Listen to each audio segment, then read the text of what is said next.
Hello and welcome, everybody. Welcome to the No Name Music Cast. My name's Tim, and this is Joy. And we've had an interesting start to our record this evening. Joy has been telling me all manner of tales, not fit for the airwaves, mostly. But lots of adventures. Lots of adventures, lots of things going on. But there we go. We're sort of ready to go. We're ready to broadcast for you this evening.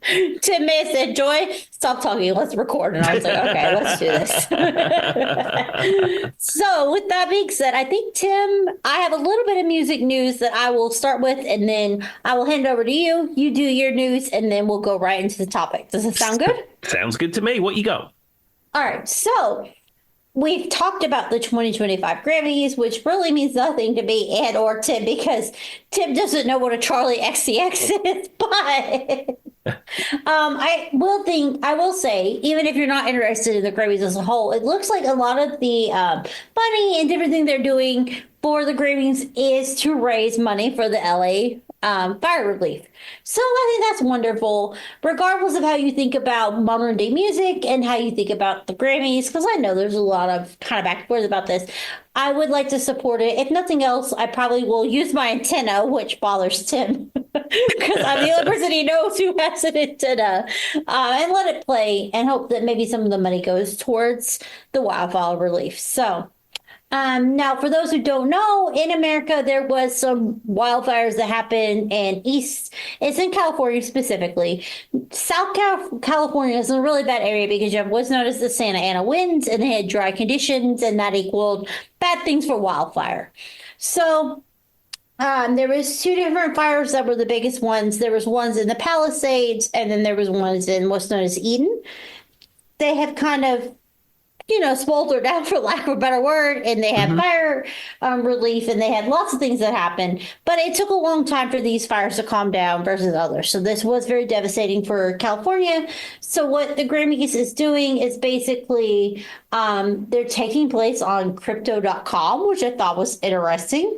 I'm not big into cryptocurrency, but that's a thing.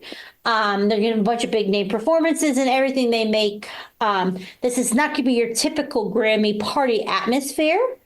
It's not only the show must go on, the show must provide a greater service. So we're going to honor music, but our goal is to make a difference and to raise money through cryptocurrency for wildfire relief. Now, I find this very interesting, Tim, because I'm not super into cryptocurrency, and I know it's a thing and but crypto.com is something I know a whole lot about. I find it very interesting that they're using the Grammys and crypto at the same time. Yeah, I mean, strange. I'm fully of the opinion that cryptocurrency isn't real money. Now, I mean, you can have arguments about any currency that isn't backed by gold isn't real money, but someone just does a computer calculation and instantly they have money. I don't know how that works. I don't understand it, and it annoys me on some level. But the other thing is if I were someone who had been in these horrible fires that I was explaining, I feel like I would not want to rely on cryptocurrency. I don't know. It feels weird to me that that's the choice they're making with the Grammys, which is like the biggest thing in music every year to raise money for these wildfires. They're going to crypto.com. That's strange to me. Why that choice? Yeah, well, I think also in Los Angeles, they have the crypto.com arena. And that might be what they're referencing. But okay, maybe that's what it is. Maybe it's taking place in the crypto.com arena. But it's weird to me that why does crypto.com have an arena then? Now I'm even more confused. I just don't understand. I don't understand. So maybe they're really raising funds and actual money, but the crypto is the arena. But why is Tim, how does crypto have an arena? Explain these things to me. Now I'm even more confused. Tim's like, I don't know either, Joy. I have no idea. But you probably are right. It's probably just the arena they're using. But how and why? I honestly don't know. I mean, how is crypto making enough money to have the arena? I don't understand. See, and that's the thing. Is like, why is Bitcoin or whatever worth this much? This whole thing confuses me, annoys me, and I wish it would go away because it's not real money. And now it's and then you can argue all stuff about is dollars real money and all stuff, but I can't walk into Walmart with cryptocurrency and buy a loaf of See, it's bread. even funnier that Tim said the arena. It dawned on me. I'm like, yeah, that's exactly what they mean now. They're saying it's crypto.com arena. But in my mind, I'm sitting here trying to figure out how are they making money for wildfire Well, I mean, with crypto. But then yeah. when you said that, I'm like, that's even weirder. Why does crypto.com have an arena? However How are you they? spin it, it's good that they're raising money for that terrible tragedy in Los Angeles. But that said, I don't know how this works. Joy, I know a lot of things. I've seen a million faces and I've rocked them all. I've traveled the world. I've done some cool stuff. I don't understand how this works. I mean, to be fair, I've tried to fight the power of live. I have been to many different places. I have done a lot of things, but Tim's not rock. I'm in the same boat that he is. I don't. Okay, well, if somebody can explain to us how crypto works, and that is not Charles, because Joyce, I will start to twitch if you have to hear Charles say it again. We'll go from there. Also, Josh Bacon, if you're listening, I'm not talking about you. Please don't. With that being said, Bury the Grammys is raising money for the wildlife fire reliefs, and it had something to do with crypto. And with that being said, Tim, I will let you lead into the next topic. Okay, well, I just have one music news item before we get into this week's topic. And it's just sad news. This week we lost Marianne Faithfull. She was a I singer saw and a that. pop icon, and we lost her at the age of 78. I mean, that's a pretty good age, though. Yeah, I mean, she was a British pop star, and she performed with the Rolling Stones. You know, and recently, I say recently, probably 25 years ago at this point, but she even did a song with Metallica. Yeah, I mean, she's someone I know as Tears Go By is probably her number one hit. That's probably the one that stands out to me. I think was relatively popular in America. But I think she was one of those people, and don't come for me, internet, because I don't know for sure. I think she was one of those people who's behind a lot more songs than she actually was on. Does that make sense, Tim? I think she Yeah, probably wrote and produced and different things like that behind the scenes. yeah, she wrote a lot of material. She famously wrote songs with the Rolling Stones. In fact, she dated Mick Jagger for a Yeah. period of time. But I mean, people who admired her: Beck, Billy Corgan, PJ Harvey, and I mean, Mick Jagger wrote on Instagram, of course, which is his platform of choice. He said, "I'm so saddened to hear about the death of Marianne Faithfull. She was a wonderful friend and a beautiful singer and a great actress." I think that's a wonderful thing to say that. I don't know much about her acting, but from what I gathered is she did a few songs. Like I said, the one I know is the one about tears. And then I thought she wrote a lot and produced a lot for other musicians. So I think Tim confirmed that. And yeah, so I guess as Tim would always say, rock in peace. And we wish you the best. Absolutely. Okay, so we're going to get into the topic this week. Now, this is part 3 of my State of Rock and Roll. Now, there's been a lot of buzz on the internet about these State of Rock and Roll episodes. I can tell you the MySpace and The thousands of people on hit clips are calling yeah, me. Friendster, Friends Reunited. I Bill mean, Reese, we hear you. yeah, the posts are everywhere. You wouldn't believe it. So we're going to wrap this up in the State of Rock and Roll because, of course, there's only 50 states, so there's Yeah. always going to be a finite list. But we're going to start back up, and we're going to start with North Carolina. Now, obviously, Joy and I have both been to North Carolina. It is right on our doorsteps. North Carolina, come on and raise up. Tim's not going to get that reference, but anyway, continue. No. So There's a rap song that does that. yeah, Continue. I would not know that. Okay, well, I'll just shut up now. Continue. Okay, so from the state of North Carolina, I'm picking the musician Nina Simone, and I'm picking up the song My Baby Just Cares for Me. You know, Nina Simone is one of those people that pops up on my playlist, and like I know I love them, but I kind of forget about them. And she's such a good pianist. Like she's, civil rights advocate. She's a pianist. Like I feel like I need to like think about her more, right? Mm-hmm. And so I love that you picked her, but I don't know what I would have thought. I don't know where I thought she was born or came from, but North Carolina would not have been it. No, she comes from North Carolina. And ironically, I think she like died in France.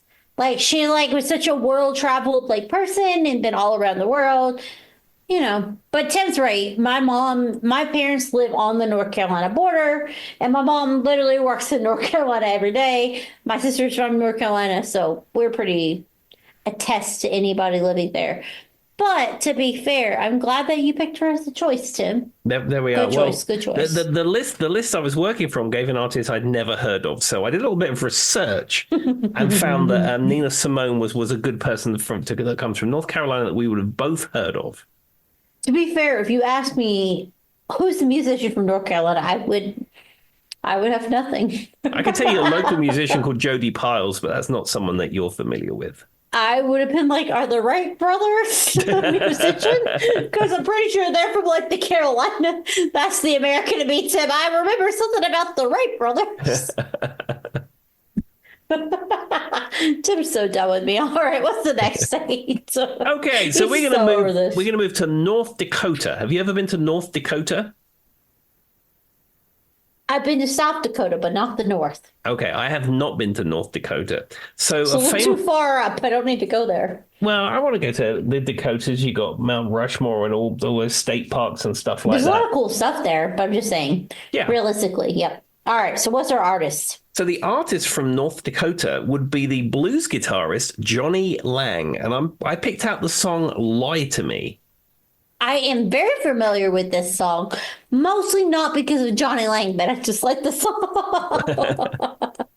It's kind of cute though that like you chose it though, because I distinctly have a very big memory of this video because the poor boy in this video, aka Johnny Lang, who did his hair?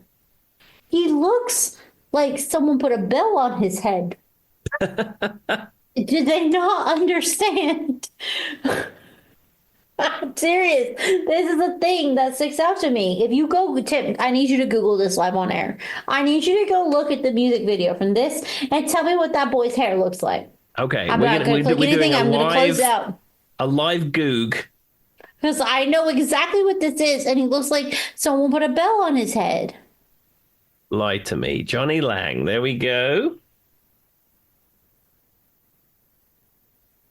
This is something I've never ever seen before. Oh, Joy remembers late 90s.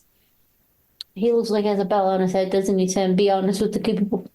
Yeah, he has a bell on his head. It's like bell hair. It's giving Umba, the Hanson brothers, but worse.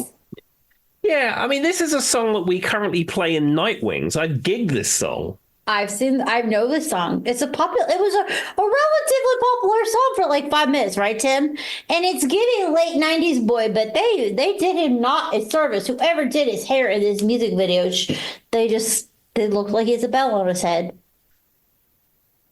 I'm just saying, poor boy. Like, did they not understand the basics of like symmetry? Well, We'll do some layers, some cutting. It's highly likely I will play this song at practice tomorrow, and all I'm going to be thinking of is Johnny Lang's bell hair. It's like the cook. It's like, so I said the cookie, but it's like the sandwich when he's driving with the coffee. And he's driving a bus and he's got a sandwich on top of a coffee cup as he's driving a bus. I mean, it might have been tea because it was the UK. We'll never know, but you'll never not see that. Sass like Joy, I can't unsee it after you pointed that out. There's things that stick out to me, and this poor boy's hair. And the thing is, Joy went to cosmetology school. For those who, and this is a known fact, it is weird to me because 3 people that I work with, all 3 women that I work with at my work, we all went to cosmetology school, and none of us are using it now. Well, all 3 of us did. Joy went to cosmetology school. She can cut hair and she can do nails, but that poor boy doesn't understand a layer.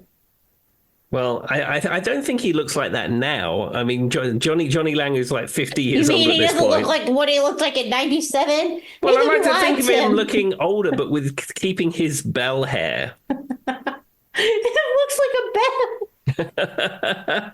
All right, what's next, Tim? That's not related to anything, but that's the only thing I remember about this song. What's crazy though, is this a popular song for like local bands to play, or just have to be something you're playing in your band? It's just something that we're playing in the band. I've never played it before. I mean, it's got a few funky changes, but it's pretty straightforward to play. But you get to play some great blues guitar licks on it. Yeah.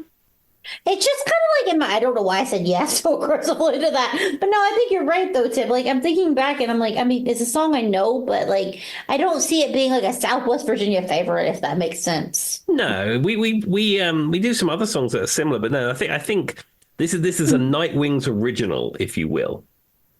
Well, there you go. I am familiar with the song and I'm familiar with his bell hair. All right, what's next? Okay, we go to the great state of Ohio, a state I've been to many times. I once I've went been to to a Ohio. Bob Evans in Ohio. I have traveled through Ohio. My father, who used to train truck drivers for a living, says that the worst drivers are in Ohio. He is fully convinced that the worst people to like deal with on the road are people from Ohio. If you're listening to this podcast, you're in Ohio. Maybe we don't mean you, but some of Well, y'all. somebody who wouldn't be part of that would be the Chrissy Hind, because she is from Ohio, but she lives in London. So That's true. she probably drives to a higher standard these days because she probably has a manual transmission car, I would imagine. And I picked Very out the UK fashion. yeah, and I've picked out the song from her band, The Pretenders, and that is the song "Brass in Pocket." What a good song though to choose. I feel like the Pretenders are one of those bands that people know like one song from, and that's it. I mean, there's several Pretenders hits. I mean, there was a very clear band of the Pretenders, and a lot of the key members passed away years ago. And the Pretenders now is whatever backing band that Chrissy Hind has. But for her, I have never met someone. So, gotta use my legs, gotta use that like, that little like chorus there. I've never heard something that's so cool. Like that song just sells though, Tim. For what it's worth, I'm saying is the Pretenders, I feel like I said, I meant that like I feel like people know one or two songs, but the gotta use my legs, gotta use my style, gotta use my side step. Like that is one of the most iconic, cool breakdowns in a song that I know of. Yeah, And she does it so well. yeah, the pre-chorus in that song is very strong and very iconic, and also the guitar in it, which I believe is a Telecaster, has a Boss CE1 chorus on it. It's very very unique, like, sort of 12-string type sound to the guitar. No, it's funny though. So I grew up in a very big household where my mom listened to a lot of 70s music on the radio as a child. So we would hear that I'm special, so special a lot, right, Tim? Like me and my twin sister, you saying that to us, we would know like right off the top of our head. We might not know it's the Pretenders, but if you kind of like played it back to us, this song's very familiar, right? Sure. And so I don't remember why. If you've listened to the podcast, I've talked about my twin sister Brandy. She was she listened to every episode and she was somebody who was on the episode with us. She that I'm special, so special. I'm gonna have some of your attention, give it to me. She looked right at me and I don't know, Tim. We probably were like 14 at the time in the car. And I can't put this on my print. She goes, well, I guess that woman's special.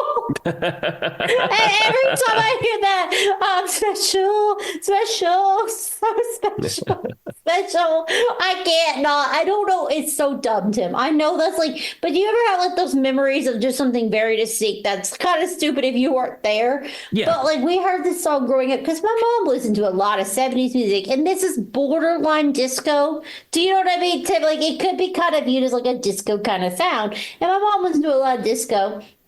And so where she's like, I'm special, so special. And like that's like 20% of the song. Brittany looked at me, dead set. No, like we weren't talking about the song at all. And she went, I think that lady's special. I don't know why. That's such a weird thing. But anyway, that's what I think of when I think of this song. Thank you for going to my TED Talk. Do you ever have like, does that make sense though, to like those weird memories that just stick out to you with music? Sure, 100%. As we've said many times before, music is the evidence that time travel is possible. It's true. And it's me and Brady sitting in the back of my mom's Buick, and some lady's telling us she's special on repeat. But anyway, all right, what's our next state? Okay, so we're going to go to the state of Oklahoma, which is a state I've never been to. Have you been to Oklahoma?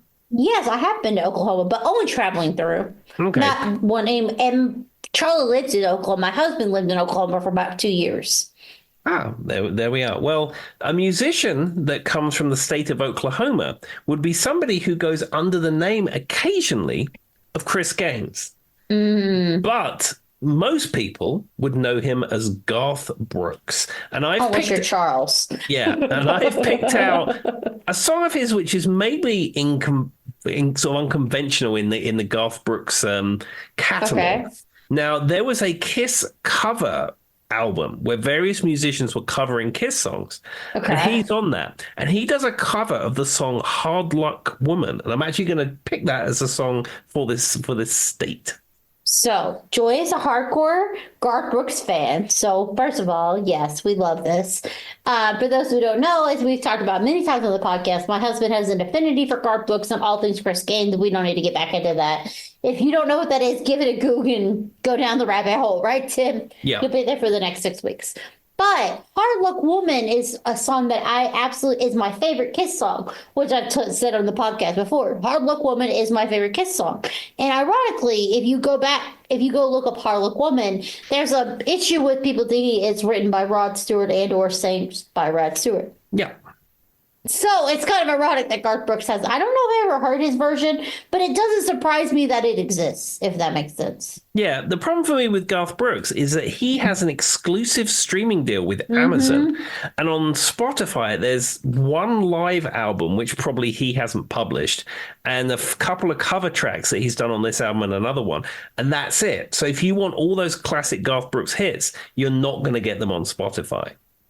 And I agree with him. But to be fair, I will give Garth Brooks some credit because that is a known issue and like the way we have set up, I guess, local streaming. Do you know what I mean, Tim? Like, I understand from a musician's point how it could be beneficial, but I also understand that, like, it's really hard because for me, I love Friends in Low Places. That's a good one. Charlie loves the Thunder Rolls. I could rather jump out this window again than hear the Thunder Rolls again. But with that being said, the dance, I'd rather jump out this window than hear again.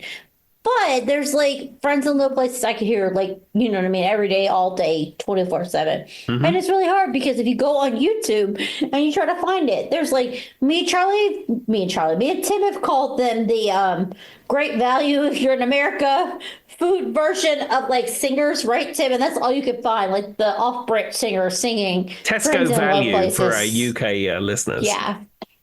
And so it is annoying because I don't know. It's just hard. And at this point, you have to think Garth Brooks got quite a bit of money, I would imagine. Yeah, but he signed this exclusive deal with Amazon. So I don't know how long that deal is for, how exclusive it is going forward. But if you want the world of Garth Brooks, you have to sign up to Amazon Music. And as we all know, Amazon Music is the worst of the lot. Yeah, it's true. It's just annoying because I like him as a person, but like, why, Garth? Why? Yeah, I mean, the sound quality of Amazon Music is great, but the app and the GUI is terrible. It's also just like super annoying because it's pretentious and it's elated. It's elitism, Tim. It's elitism, whether we want to admit it or not. Because yes, me and Tim probably both have Amazon Prime, and we probably both have the ability to have access. You know what I'm saying, though, Tim? But it's elitism to only have your music on one app. And like, there's many thousands of people out there who maybe don't have Amazon Prime just out of the fact that they can't afford it, or maybe it's a moral standard. They just don't want to support Amazon, whatever it is, right? And so in and of itself, the idea of having your music on one thing, it doesn't sit well with me. Well, Joe, it wasn't anyway. that long ago that the way you got your music was buying records and tapes in Our Price Records in Hounslow High Street. So, I mean, we've moved on. In some Fine, respect. Tim. Get me off my soapbox. What's next? I'm just saying it is a little bit elitist, and you can't admit that it isn't. Well, it's the almighty dollar has spoken, and he's done some kind of deal, and Amazon paid him a load of money. Well, the Thunder's going to roll. What's next? Okay. The next state is Oregon, which is a state I've never been to. Have you been to Oregon? I have not. It's all the way up in the corner. I haven't really had a need to go there. I stopped at California. Well, there we are. Well, Oregon isn't really a hotbed for musicians. I struggled to find a musician that I was familiar with that Really? came I from the would have state thought of you would have Oregon. had something during like the grunge age or something. No, I couldn't. I struggled. So the musician I found is a chap called Tommy Thayer, which is someone that you're probably not familiar with. Now, he is Not at the all. current guitarist in the band Kiss, and he's in the last 15, 20 plus years, he has been the guitarist for Kiss. He was there for their farewell show. He's immortalized in this new virtual reality Kiss show that they're working on. So I picked him, and of course I picked Kiss. Now, he is recorded with Kiss and he has albums out with Kiss, but they're not really songs that you would be familiar with, I'm sure. So I picked the classic Kiss song, which I'm sure he's played live 1,000 times. I'm picking the classic Kiss song, Lick It Up, which has the most weirdest, strange video, which I think I've played to you. Yeah, we have talked about this.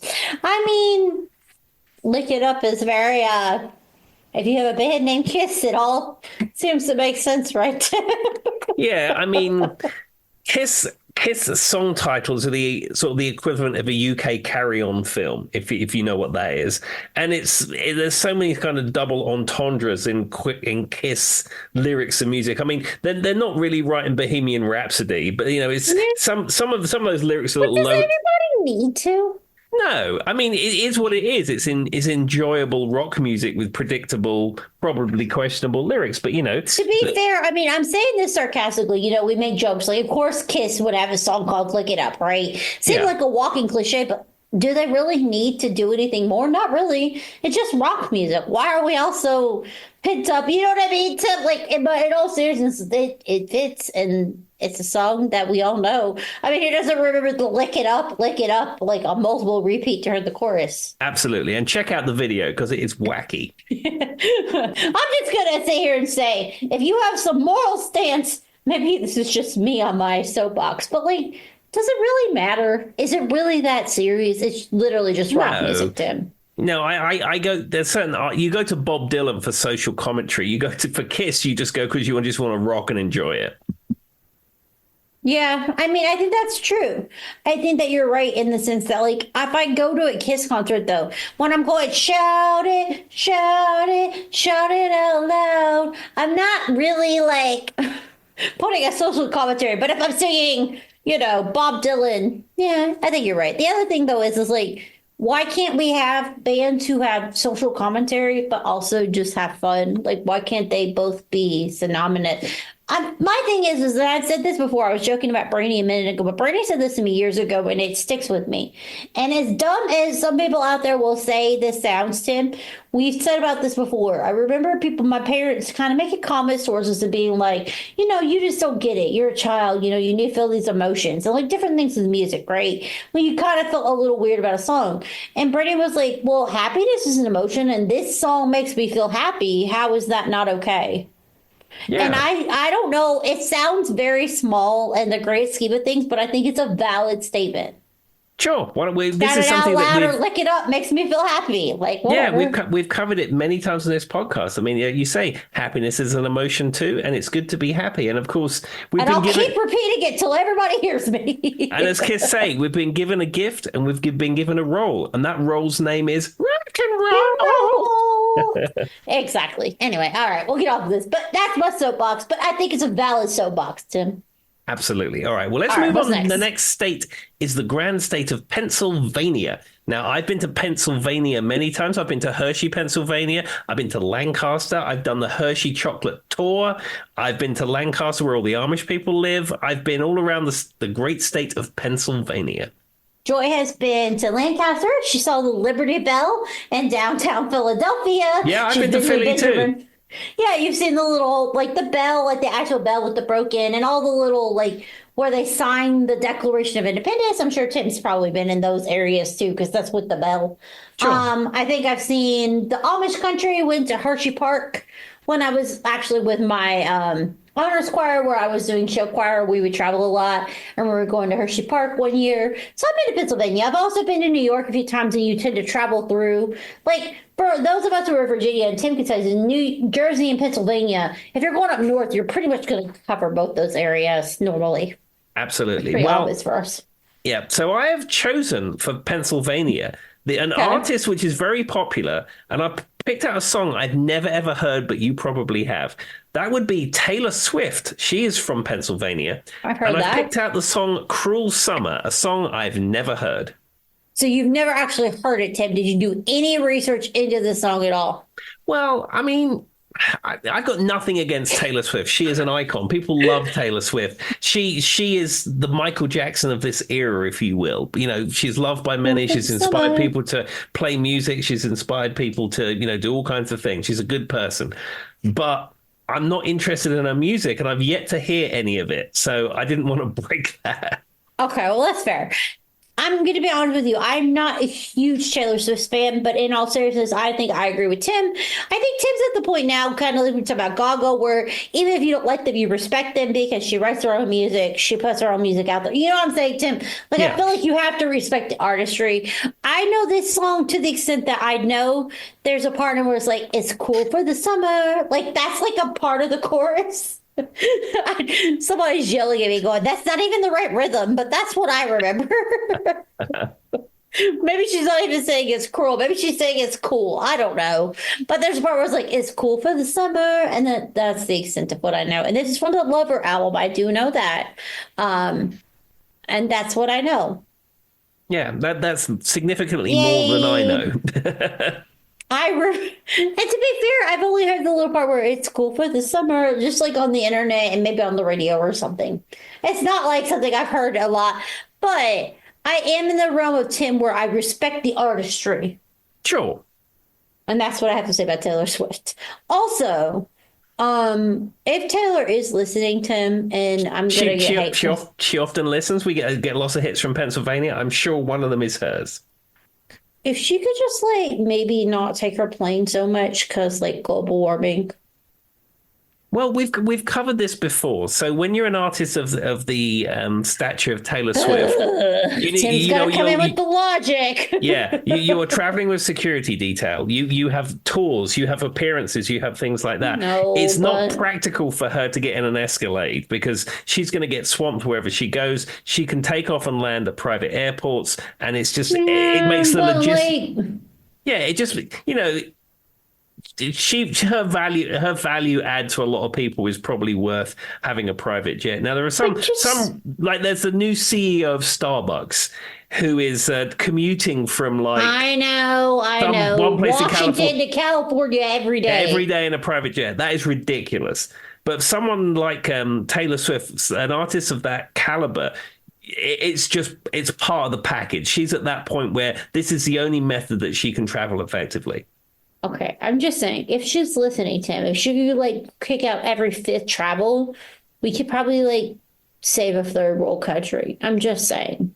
If she's listening, maybe. Also, the guy from Starbucks, also, Tim is not wrong. If you go Google it, that's a real thing. Tim wasn't joking. We've talked about it. It's actually really terrible. Yeah, he's very excited. He's super commuting. I mean, no. It's also we're in America. Why don't we have bullet trains like China? But we're not going to go there, right, Tim? Be here all week if we try to figure it out. No, I understand what Tim's saying, but she recently took she's putting a lot of the things in the ozone, Taylor, if you're listening. So if you could reduce it by once a week, that's really all I'm asking. Yeah, but she probably donates to environmental causes that you don't even know about. To be fair, she really does. And I will say she is very much donating to a lot of political and social causes that I believe in. So maybe I should leave her alone. But if you're listening, Taylor, if you could reduce it, 30 minutes a week, we'd be happy. As Dave Grohl said, you don't upset the Swifties. So we will move on from this thorny topic, Joy. Tim's we're never gonna relay this. Joy Scott, podcast is gone. It's done. She upset the Swifties. All right, what's next? The next state is Rhode Island. Have you ever been to Rhode Island? I've only drove through it, but I mean, yeah, I've been through it. Okay, I've never been to Rhode Island, but an artist that has come from Rhode Island is the artist Bill Conti. Now, Bill Conti is probably not someone that you're familiar with straight off, but you'd be very familiar with this piece of music. He wrote the theme from Rocky, Gonna Fly Now. Okay, that makes sense. What a random, though, how long did it take you to go down the rabbit hole that is Rhode Island to find this one specific song?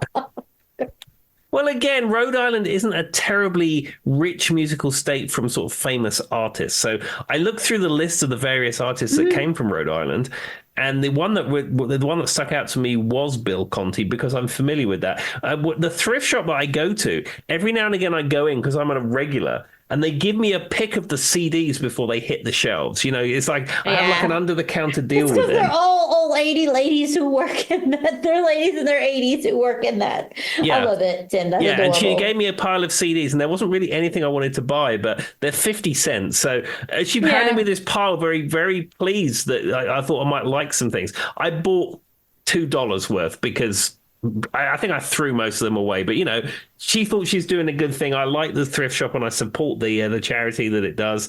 And one of the CDs I bought was like a soundtrack to Rocky, but it was like an off-brand soundtrack to Rocky, and it has Great this song value on it. version. Yeah. That's so funny, though. I mean, I've definitely heard this, the gonna fly, fly, fly, or whatever it is, but it's not something that I would ever think of off the top of my head.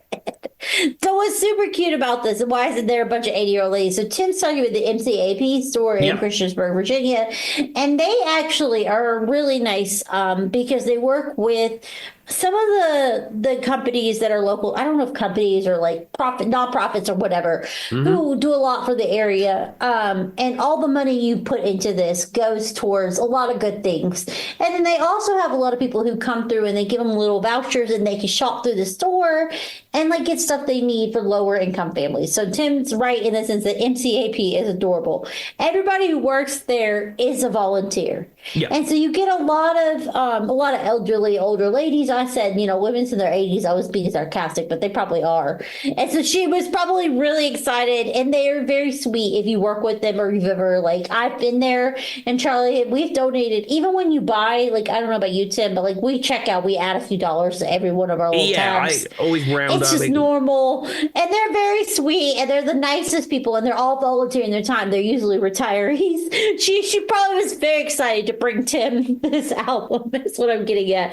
And that makes it even more adorable. Absolutely. Well, as I said, support MCEAP if you're in the local area. So we're going to move on to the great state of South Carolina. I had to give him a background story to explain what I was saying. There we are. Well, we're going to move on to the great state of South Carolina, which is a state... I've got to get through this alphabet, Joy. Yeah. And Joy and I will have been to South Carolina 1,000 times, and we've been to Myrtle Beach, which is in South Carolina, so we don't need to regale South Carolina stories. Now, this song... Try to brown me in, everybody. Yeah, this song is a song I've played in bands. I'm playing in my current band. Maybe a song I could probably never do with hearing or playing ever again because it is a staple. No. This would be our friend Darius Rucker, and he's playing the classic song Wagon Wheel. Is it specifically the Darius Rucker version that you're playing, Tim? Well, the version we play is... They're all merged into one at this point. I don't know. Does he have a different... I mean, it's probably the same chord progression, right? It's the same. It's exactly the same thing. I love Wagon Wheel, but it died when Darius Rucker did his version. I'm not going to lie. Yeah, I mean, he was the frontman of Hootie and the Blowfish, and they were a great band. But, he went solo chasing the almighty dollar and then had to do country music because that's how you make money in music, apparently. Is that like a thing? I don't know. I mean, I'm gonna always say "Rock Me Mama" like a wagon wheel. When I hear that, I'm gonna think Old Crow Medicine Show. I'm sorry, Darius Rucker. You can try every way you want, but I'm team Old Crow Medicine Show. Yeah, it's got millions and millions of listens on Spotify. It's fair to say. I mean, that song had a renaissance with Darius singing it. Yeah, but why? Because every bar band in the south of the United States plays it. It's you know who wrote it though, right? Yeah, Bob Dylan and the lead singer of Old Crow Medicine Show. It's literally a Bob Dylan song. Yeah, 100%. So, sorry, Darius Rucker. I love this song, but I hate his version. Does that make sense, Tim? Like, I love this song, but he ruined it. Yeah, and also, like I said, it's almost in the territory of the confectionery section songs. Yeah, because if you grew up anywhere in Southwest. So for those who don't know, Tim will testify to this. I'm going to speak to everybody who is from Southwest Virginia. Old Crow Medicine Show is a staple, right, Tim? Mm-hmm. Wagon Wheel is like... Everybody who's ever from the South in like this area can sing "Rock Me Mama" like a wagon wheel on repeat. And then you've got Brown Eyed Girl. Tim can testify that's a staple around here. Yep. And then you've got probably Kung Fu Fighting. That's a staple around here. Just like Play at the Disco, not the local band playing, but you know what I mean? Kung Fu Fighting somehow always comes out in everything. Yep. It's not even a joke. She's a Bad Mama Jamma, right up there. And then you've got everything CCI. Am I wrong? And then it's like Journey. Yeah. Yeah. Those bands. And then we don't even talk about the Leonard Skinner band with songs that we should not be recognized. Exactly. The confectionery section should never be spoken of again. But Tim's right. Wagon Wheel is up there. But if you're going to do it, at least do the old Christian Medicine Show version. I'm sorry. Darius Rucker to me, he stresses me out.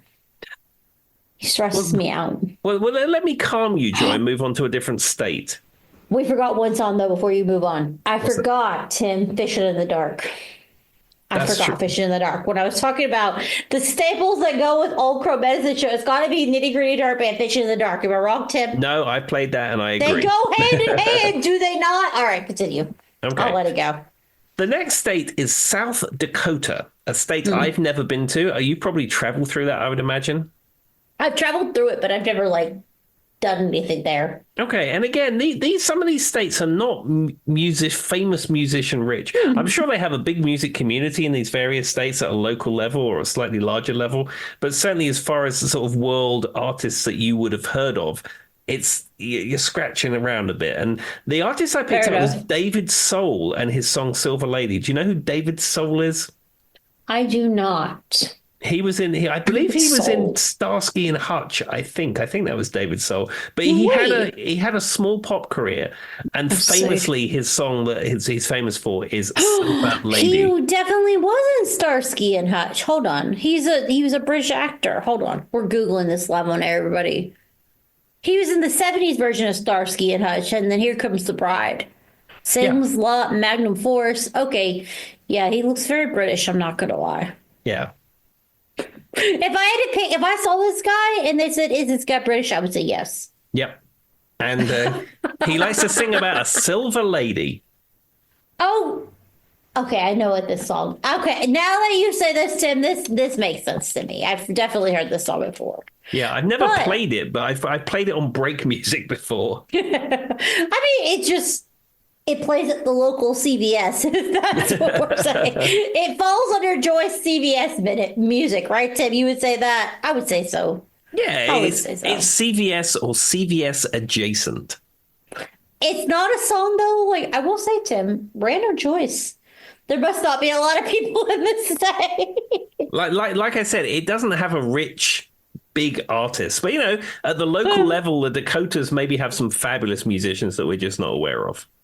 I mean, that's very true. All right, what's next, Tim? Okay, so we're moving into the heavy hitters now. We're moving into Tennessee, which is somewhere that Joy and I have been to many times. Hundreds of times. Virginia, it borders in Tennessee. It's about an hour and a half from here. You can drive into Tennessee. You've got Bristol, where you have the famous raceway. It's the only 10 I see, yada, yada. Yeah, it's all there. But there is one artist that comes from Tennessee that is incredibly important. There have been many artists that come from Tennessee, but there's one that we have to mention and celebrate. That would be Dolly Rebecca Parton. If it wasn't, Tim's getting kicked off the podcast. Continue. What's next? Yep. And I'm picking out a little bit of an odd selection for her. I'm not going with Jolene or I Will Always Love You or anything like that. I'm going with her cover of Great Balls of Fire. What an interesting choice, though. But I will say, I own the vinyl version of this with the Dolly light up letters, Tim, and it's her version of Great Balls of Fire is on it. I don't know how old that album is, but I have a very distinct memory of that album. Now, what's super cute about it is she's doing the Marilyn Monroe thing in the video because it's Dolly. Now, if you picked anybody else for Nashville, though, Tim, you would have been kicked out the podcast almost instantly. Yeah, so we had to kick you off. The interesting thing about this cover of Great Balls of Fire, I was not aware of this song at all until about 3 or 4 months ago. So I'm This currently is 70s, Dolly. yeah, so I've been rewatching Miami Vice, and Miami Vice, as we've mentioned before, has the most amazing soundtrack. There is It actually does. there's a Spotify playlist where someone has put all the songs with hmm the incidental music in it, and it's hit after hit after hit, and even the I songs have you're that not on my Spotify. I know exactly what you're talking about. yeah, even if you're not familiar with all the songs, all the music in there is absolutely fantastic. Whoever the musical director for Miami Vice really knew what they were doing. Life goals right there. I Yeah. want to be that person. But there was one episode that opens with Great Balls of Fire, and I was listening to it, and I said, I think that's Dolly. I love when that moment happens. You're like, wait a second, did I just hear that? yeah, so I opened up Shazam, and it said Dolly Parton, Great Balls of Fire, and then when I finished watching the episode, I listened to it again. I was like, this is great. It's so good. And this was like late 70s, Dolly. And like I said, I've heard there's a single she put out where it was on her like it was everywhere for like 5 seconds, but it's not a known cover. Because you hear Great Balls of Fire, you're always gonna think of like a penis, right? And she's not a known penis. But she also has a bluegrass inspired version of Help by the Beatles on the same album, Tim. Have you ever heard that? No, I need to dig into the album. Okay, so it's a studio album. It's literally called Great Balls of Fire. And in this album, there's a version of Help by the Beatles. Interesting. I don't even know how, when I say it's a good album, and she's so cute. On the front, she's doing like a Marilyn Monroe white dress, and it says Dolly right at the top, and it's literally known as Great Balls of Fire. It's late 70s, and the ones that stand out to me is obviously the Jerry Lee Lewis, but it's like a bluegrass inspired Help by the Beatles. Well, Dolly can do anything, and Dolly can do no wrong. And it's really good. All right, what's next? Okay, we move on to the state of Texas. I've been to Texas. I've been to San Antonio. I've been to the Riverwalk. You should have had a lot of artists, Tim. Yeah, I've been to the Alamo. I've been to many places in Texas. Have you been to Texas? I have. I visited the Alamo. It was very warm. Mostly it was warm. I remember it being quite warm. And we were walking around looking at stuff in what felt like a desert. There we are. Well, one artist always comes to mind from Texas. There's a number of artists from Texas, but one of the most iconic artists from Texas, of course, is the band ZZ Top. And they're called that little old band from Texas. And I've chosen the song, which is a classic of theirs. You can get into deep tracks, but Sharp Dressed Man. So ZZ Top is an interesting band. I mean, me and Tim have had some back and forth of I feel like we've had a lot of discussion about ZZ Top and some like lore around them and different things like that. Obviously, Sharp Dressed Man is that very 80s quintessential rock. I think this was on Eliminator or whatever that album was. It's on the album. It's on the album Eliminator. It features the car called Eliminator, and I've actually seen that vehicle. It was at the Rock and Roll Hall of Fame on loan for a while, and one of the times I visited there, they had Eliminator there. And ZZ Top is such an interesting person because they're the artists that I talked about on the podcast. At one point in time, they had one, they talk about they've had so many different people in the audience. Like they've done shows where they had one person and they've had a million people. Yeah. Remember I talked about they literally had circus animals on stage with them, and then they did one thing where the only person in the audience was a guy who ordered a soda. They gave him the soda, and just everything like that. If you go look about ZZ Top, they've seen a little bit of everything, and they started out in Texas, very small scale, and built themselves up, which is very interesting. But it's kind of weird because when you hear about people like Tim who've seen them recently, the story doesn't really it's very weird because they're not what they used to be in some weird way, or maybe they've just money, or maybe time has affected them, but there's a very rags to riches story with ZZ Top, and now it doesn't all fit. Yeah, so I mean, we lost Dusty Hill, the bass player, a number of years ago, and his bass tech Elwood is now the bass player in ZZ Top. I saw them at the Roanoke Civic Center when Dusty Hill was still on bass. I was very lucky to see that. However, Billy Gibbons was lip syncing the vocals. Now, they were playing all the songs live. A lot of their songs have triggers and samples, so the drummer is playing to a click, which is standard stuff, but all of his vocals were on track. And I thought it looked off when we saw it. And when I went home, I found YouTube videos of various performances from that tour and lined them up, and the vocal take is identical every time. I'm going to ask a dumb question, Tim, and you Mhm. can yell at me later. Do you think Frank Beard's name is really Frank Beard, Yes, the drummer? that's his legal name. What are the chances? I know. And he doesn't have a Wait. beard. He's never had He's the Frank only Beard. one without a beard. Yeah. Because he's from the zombies, right? That's like his thing. He was in the zombies at one point. Yeah. Okay, well, that just happens to be ironic. I'm sorry, guys. I just had to ask. Like, it's not his legal name. I thought maybe he changed it at some point, but apparently, maybe it is. An Australian band, The Beards, that's the only band they will cover is ZZ Top. Then that is true. That is 100% true. Of course it is. All right. Well, we only have so much time, so we're on Texas. What's next, Tim? Okay, we're going to move on to the state of Utah. I've been to Utah. Joy most definitely has been to Utah. Joy lives in Utah for 3 years. Yeah, and we're going to pick out a famous artist who is also a Mormon, obviously coming from the state of Utah, and that would be Donny Osmond, and we're going to pick out his track "Puppy Love." So, Donny Osmond is an interesting beast to me because I have so many things to say, which is a weird thing to say coming from the fact that it's Donny Osmond. So, he's a former, he's from the Osmonds. He's the eldest brother. He's a teen idol, like that kind of thing, right? We know that about Donny Osmond, right? Mm-hmm. Because we got Marie Osmond, that was his sister, yada yada. But we had the Osmond show. Now, Donny is one of those people that will surprise you at his talent level. Oh, 100%. He was known as this heartthrob, kind of the Osmond brother. But the man can sing the phone book, and it's so good.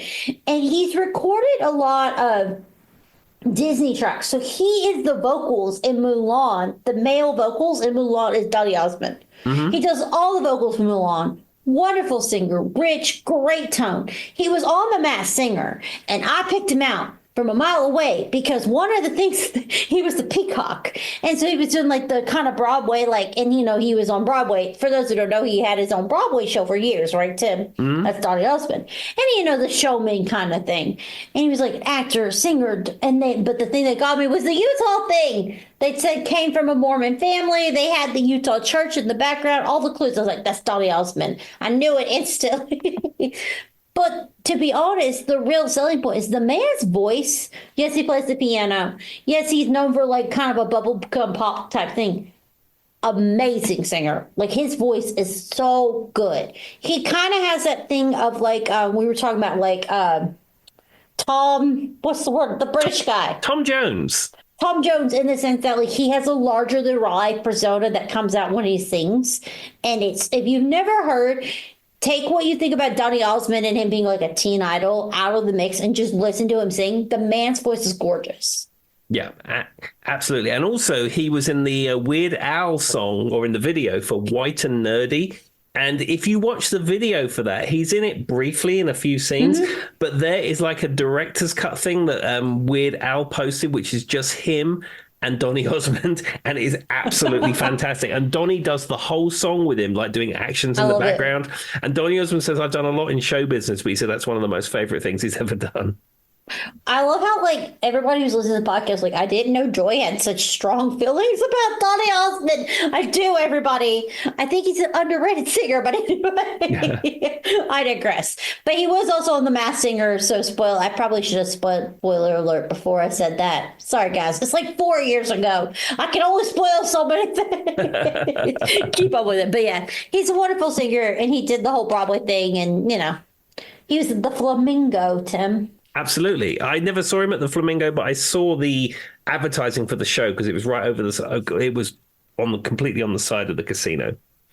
I mean, if you've ever seen him, he was like a peacock, and he had kind of a Vegas feel as the peacock on The Masked Singer. He gives those kind of vibes. But anyway.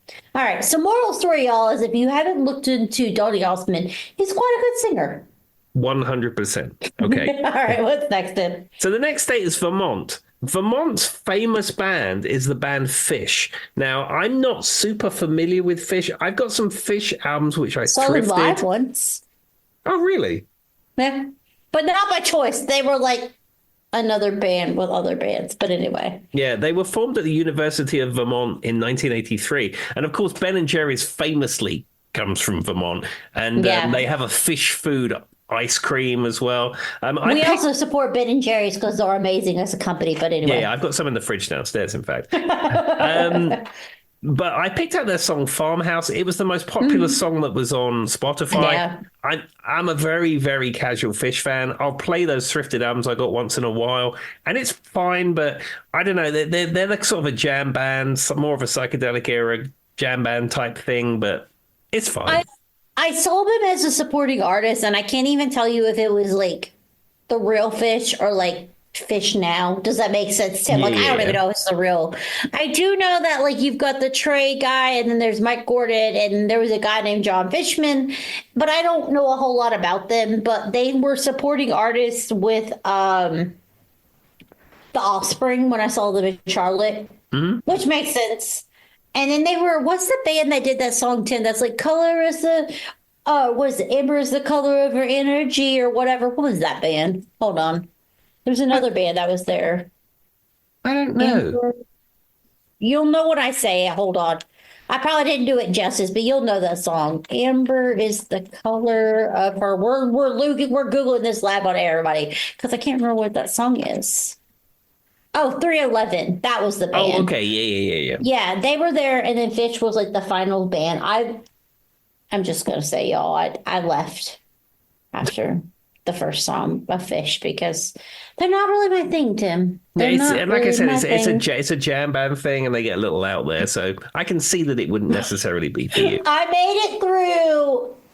The Offspring is what I bought the tickets for, right? Sure. And then I made it a little bit into 311 because, like I said, I know that Amber is the color of her energy. Well, but I don't really know anything more about that. And then the night went on, and I'm old, and it got past 10, and I left before Fish did whatever they were going to do.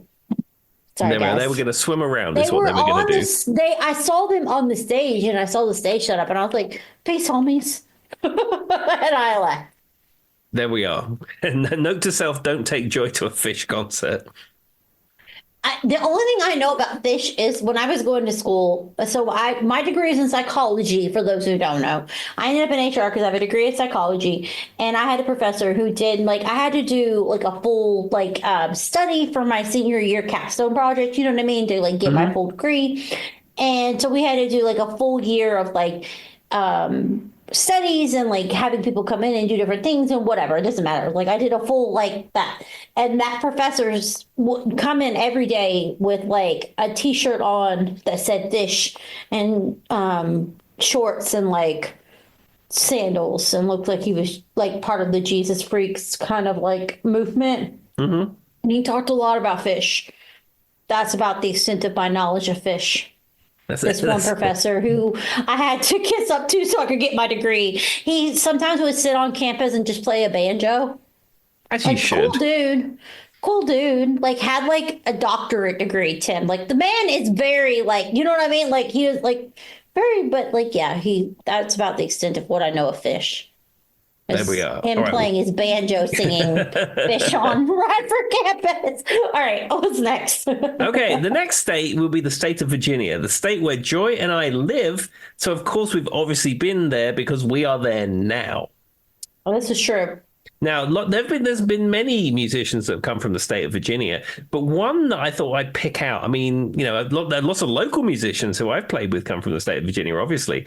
But I picked out Bruce Hornsby. Now, Bruce Hornsby was the keyboard player in the Grateful Dead for a period of time, and he had a very successful solo career. And a lot of the Deadheads still follow Bruce Hornsby around because, you know, his lineage with the Grateful Dead. And he had a pop hit in the late 80s, I believe it was, called The Way It Is. It is. Yeah. And I love this song. Yeah, and it sort of crossed into the pop world. A lot of Bruce Hornsby's stuff hasn't really had the same mainstream appeal, but The Way It Is was like his hit, if you will. So, like, you know, we talk about different, like, artists who have, like, that one hit. So, example might be, and this is very up for debate, but, like, we talk about Ringo Starr. There's 2 or 3 songs, or, like, George Harrison, right, Tim? They had, like, 2 or 3 songs that are known as their hits. So, this song is one that stands out to me. And this not come as a shock to Tim because this definitely plays at every CVS ever. The Way It Is a song that plays on Spotify a lot. What, mid 60s, mid 80s, classic rock. Like, I don't know. Just, I'm very familiar with this song. Yeah, he's a phenomenal keyboard player, and this is very much a piano keyboard led track. But yes, this was the one that crossed over and really sort of made a name for him outside of Deadhead circles. And he rhymed The Way It Is with The Way It Is. It is. It is. Well, I mean, if it's good enough. Is. If Sammy Hagar can say, "If only time can tell, we could stand the test of time," I think Mr. Hornsby is probably fine. So funny we bring this up. I promise we'll get back on track in a second. This is a music podcast, right? Maybe, possibly. But we were talking about me and my twin sister Brady, who I spoke about earlier. We're talking about like songs that didn't age well, which have come up on this podcast a lot, right? Mm-hmm. And I was trying to think of the lyrics to Mungo Jerry. And I was like, if her daddy is rich, take her out for a meal. If her daddy is poor, just do what. And I could not remember what the next line was. I spent so long, Tim, before I finally Googled it. Because it's like, if her daddy is rich, take her out for a meal. If her daddy is poor, just do what you will, right? Yeah. Or do what you feel, maybe is what it is. Do what you feel. Which is terrible, by the way. Like the world's worst line. But we spent 20 minutes me going, if her daddy is rich, I don't know why. I couldn't figure out what it was. And then when I heard it, I was like, it's even worse than I thought. Anyway, Mungo Jerry, if you're listening. Tim, don't you know somebody who knows Mungo Jerry? Isn't that he like lives a thing? in Germany. When I used to visit my uncle in Germany, we used to go through this town. I think it was Lübecker, and he told me that Mungo Jerry lived there. Okay, I knew you were somehow associated. Obviously, and that means Tim knows Mungo Jerry by heart and they're best friends. Oh, totally. Absolutely. What a weird story. But anyway, so yes, if Mungo Jerry can rhyme that, I guess we can give it to Bruce Hornsby. Just the way it is, it is, it is, it is. Thank you, Bruce. We appreciate you. All right, what's next, Tim? Okay, we move on to Washington State. Washington State is a state I've never been to. Have you ever been to Washington State? I haven't. Charlie has. And my husband keeps trying to get me to go see the big, the forest you see in all the pictures, like the big trees. Mm-hmm. Charlie wants to go look around. But anyway, he's been before when he was little. Well, there we are. Well, it's somewhere that I would like to go to too. But there's really one iconic artist that comes out of Washington State, an artist which is not my favorite. And I've picked out the one track of theirs that I really like, and that is Nirvana. And I've picked out the song Heart-Shaped Box. I mean, I feel like you're legally obligated, Tim, at this point to pick out this if you're talking about Washington. To be fair, I'm not a big Nirvana person, but I will say Heart-Shaped Box is one that's Lithium and Heart-Shaped Box probably are my top two favorite, I would say. Lithium is one I do like Come As You Are. I think Smells Like Teen Spirit is overrated, of course. Something in the Way, kind of overrated to me too. But I will say, for what it's worth, if there's something in the lyrics like of this song, like Heart-Shaped Box does do something to you, even if you're not a big Nirvana fan, like me and Tim have both openly said we are, there is something really cool in the lyrics of this song. Yeah, I mean, I listened to the In Utero album recently, came up on the 1001 album challenge, which I'm doing with our listener Megan. And I don't know, the first album, Nevermind, whether you really like it or not, it is iconic. It's polished. The tracks sound amazing. The production is huge. Every song that I mentioned, every song is bam, bam, bam. I mean, it's the way it started is fabulous. Butch Vig really did a good job on that album. When they made In Utero, they wanted to make it very lo-fi and make it sound a lot like Bleach. Bleach was their kind of first album that didn't have Dave Grohl on it, and it sounds like it was recorded very cheaply because it was.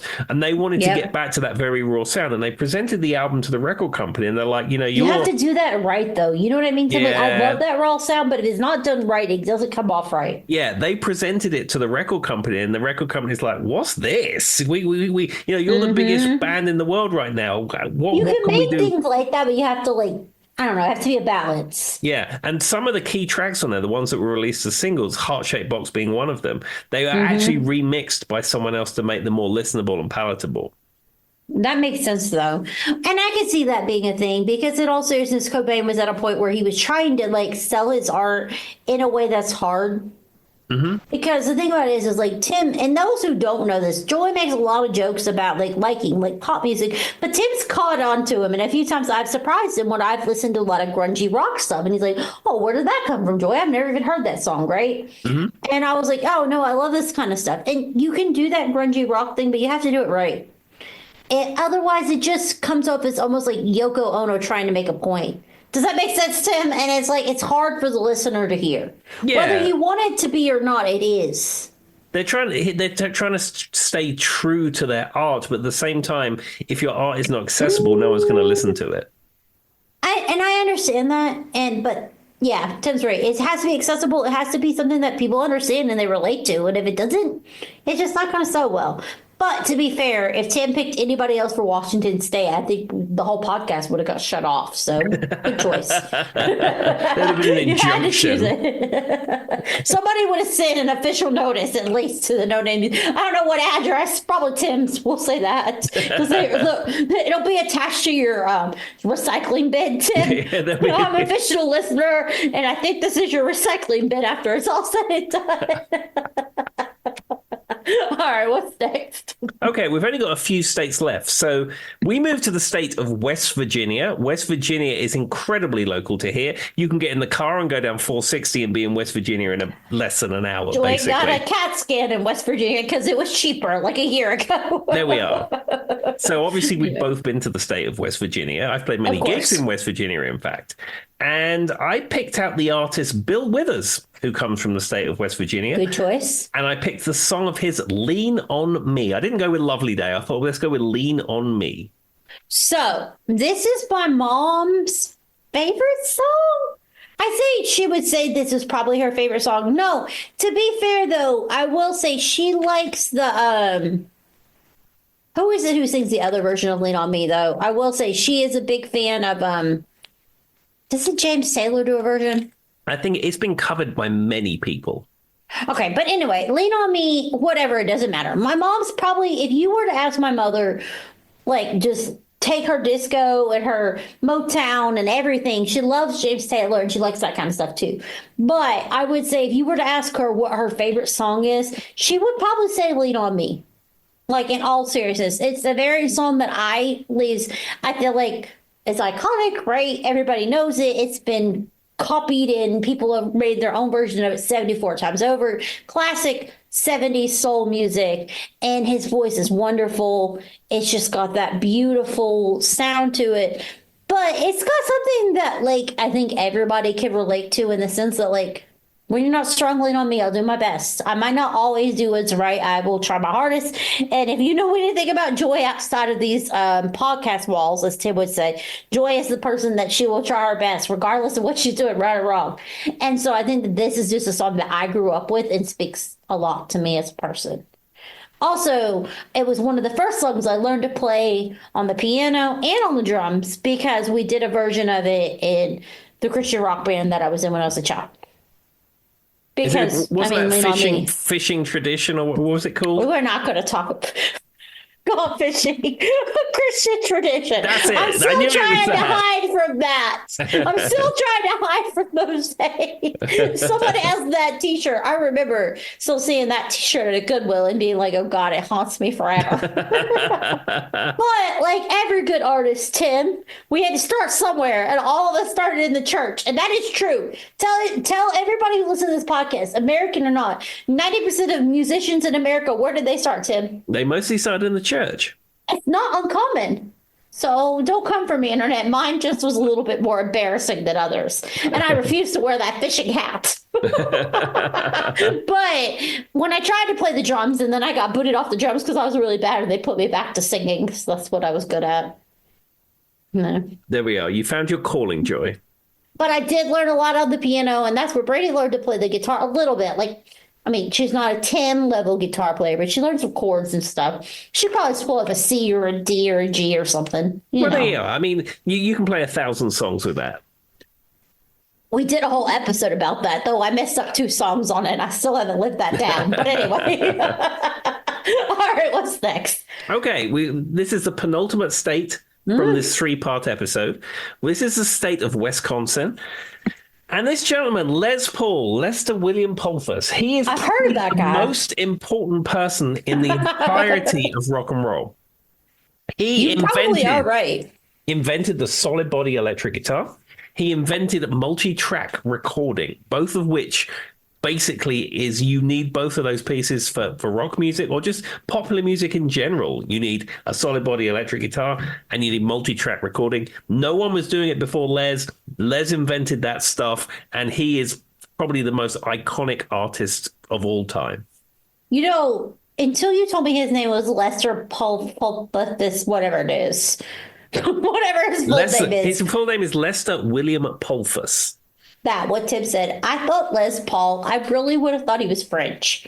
Like, I don't know why, but and I know that's probably what it feels like. You know, you've got Lee and you've got Lay and then you got Les for like, I thought Les Paul was like multiple Pauls in French for a long time. I would have like bet my heart and soul that this man was French. And then Tim's like, no, Joy. And I'm like, oh, man, I was wrong. No, he's from Wisconsin. I saw Les perform twice in the Iridium in New York City. His name is Les Paul, Tim. Yeah. It wasn't his original name, but until you told me, I don't know, probably 3 years ago, his name was Lester, whatever. I seriously was dead set on, like, Les Paul has to be French, right? Like, because Les means multiple masculine things in French. Yeah. And then Paul is a French name. So I seriously thought... His original stage name was Rhubarb Red. That's the stage name he went under for a long time until he shortened his name with a French tinge from Lester Pulfus to Les Paul. Like I said, I saw him perform twice. I was very lucky in the Iridium. I met him twice. Incredibly nice chap. His show was great. I mean, he was in his 90s when I saw him on both occasions. And the second performance was significantly better than the first one. There was something special about the way he was playing that night. I was incredibly lucky to meet the man that invented the solid body electric guitar. Also, like the fact that the man was born in 1915 and he's still out there getting it, Tim. Well, sadly, we lost him. Wait, did he 16, just die? 17 years ago. Ah, dang it. I thought he was still alive. No. He was born in 1915, though. When did you see him, though? I first saw him in 2004. And then I saw him, I think, 2007 or 2008. So he would have died probably like 2010? Yeah, I saw him. He died a couple of years after I saw him. I knew he was passed away, I was saying. But I was just saying, like, dang, man, the man is still getting it, like, up until that point. Like, he was, like, literally, he's seen it all. Like, he saw, like, World War II, you know what I mean? Tim, the Great Depression and everything in between, and he was still getting it. You said when you saw it, he was still pretty, like, spry, right? Well, I mean, they sort of brought him onto the stage. You could tell he was a very old man, but when he picked his guitar up and started talking and started playing, he was...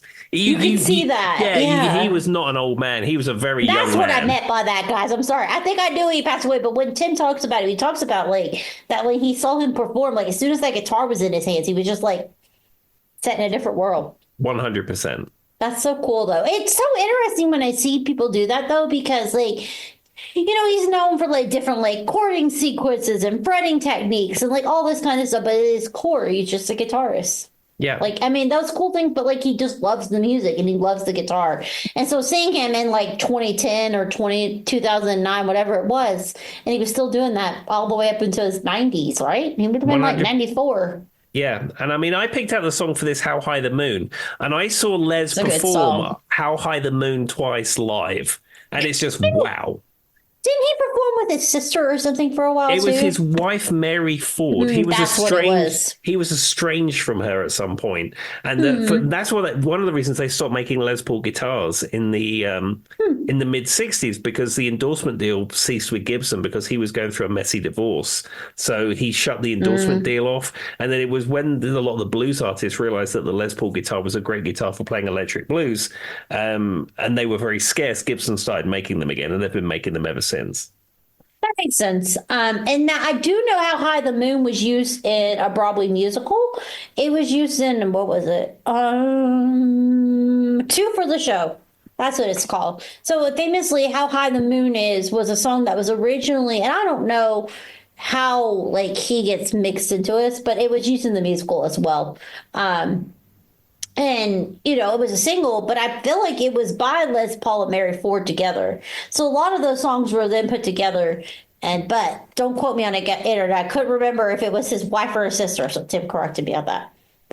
But to be fair, I really would have thought, Tim, that Les Paul was a French dude till you corrected me like 3 years ago.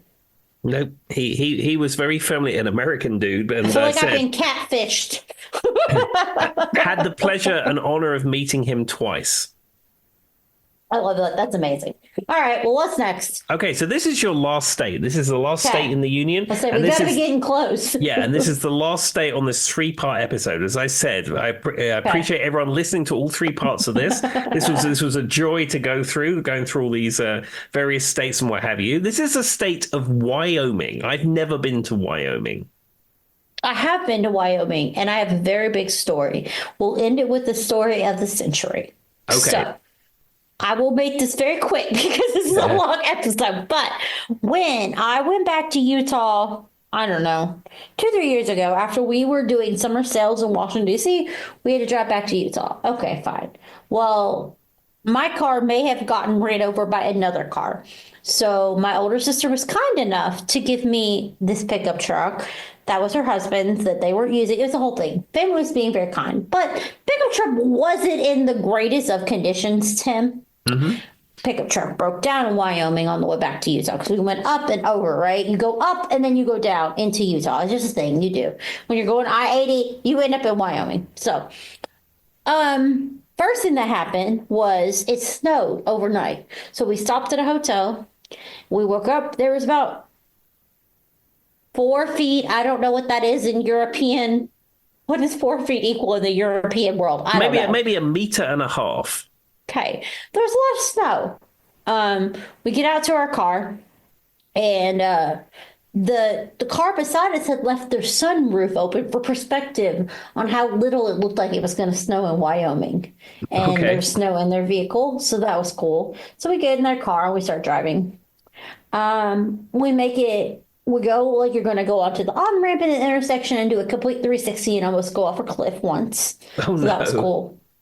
So we keep driving and we end up staying the night in Wyoming because there was craziness.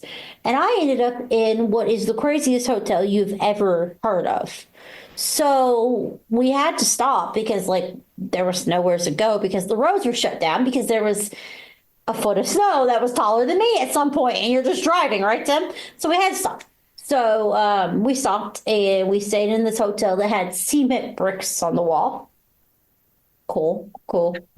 The man who ran the hotel at one point talked to Charlie, and he literally had like a store where he collected everything that people left in the hotel and was offered to sell it, and people's old sunglasses and computer parts and anything. That happened.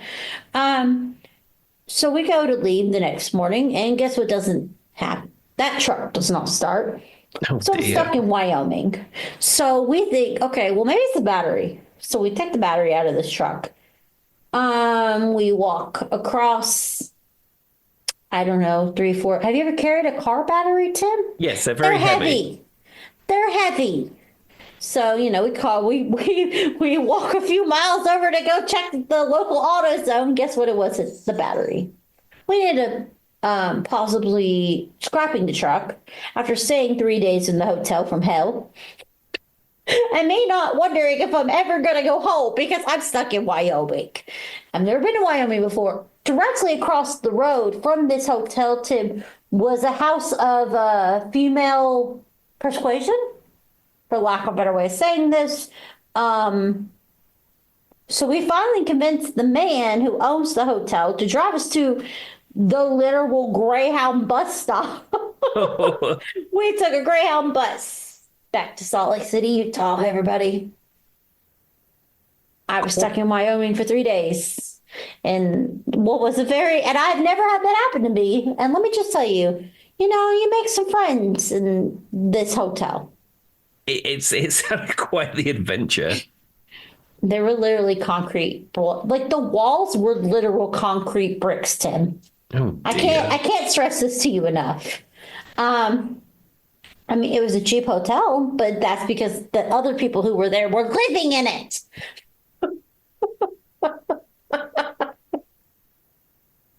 Anyway, so that happened to me once.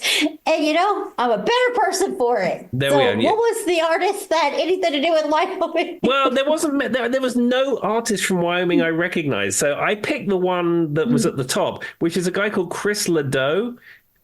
He's a country artist. He had a song called "This Cowboy's Hat," a song I've never heard. I didn't even listen to it on preview, so I don't even know who Chris Ledoux is. But if you Google musicians from Wyoming, he comes up right at the top. So, Mr. Chris Ledoux, I hope you never have to stay in a hotel with bricks on the wall and your truck never breaks down because you are Wyoming's biggest artist. Yay! But if it does happen, let us know. Let's just say, looking back, Tim, I have a lot of good stories about that week. It was a very strange time. You ever look back, Tim, and think, wow, that was so weird? You're better for it. All the time. All right. Well, is there anything else you would like to tell the people? I just want to say to everybody, just be kind to everyone that you meet. And thank you for listening to our podcast. Oh, yeah. By the way, Tim, I don't know if you noticed, but last week, some of this may be because of Phil Reese.